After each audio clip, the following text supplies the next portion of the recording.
message po. Unang wala sa lahat. Salamat sa Diyos. Nakita-kita. So,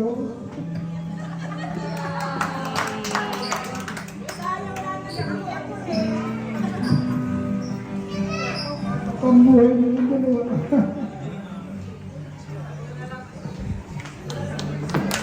Thank you po. Magandang hapon mo sa pagkakaba nito. Tayo nagkakaya po ni Boss. Ako po, si Lord na Wilson.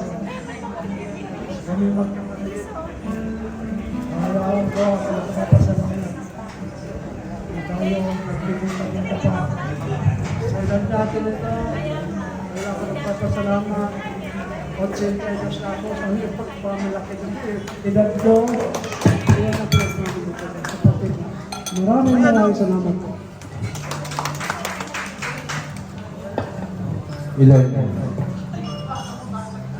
Una po sa lahat, nagpapasalamat ako sa kadumalo sa okasyon na ito. Lahat po yung nag-asikaso sa okasyon na ito.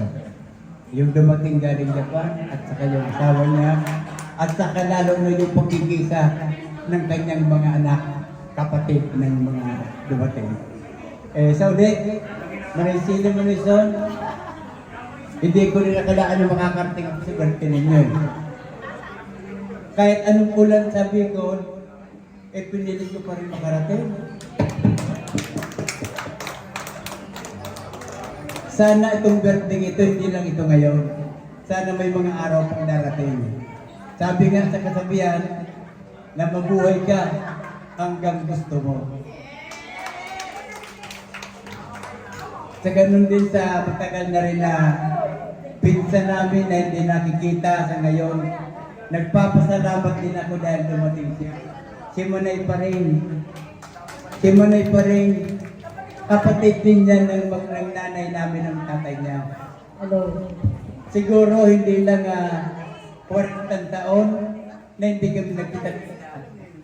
Itong birthday lang nangyari yan na dumating sila para magkipag-celebrate sa karawan ng aming kapatid at sa kanyang asawa. Ganon din yung mga pamangkin ni Manay Sili, kapatid ni Manay Sili na nandito sa ngayon. Noon, dalaga pa si Jocelyn, binangka pa rin ako. Madalas kami magsabi ng kung saan sayawan. Pero sa okasyon na ito, nandito siya. Nandito rin ako para magkita kami. Salamat muli sa may birthday, Manison Manisili. Sana nga marami pang taon dumating. Salamat. Happy birthday ulit.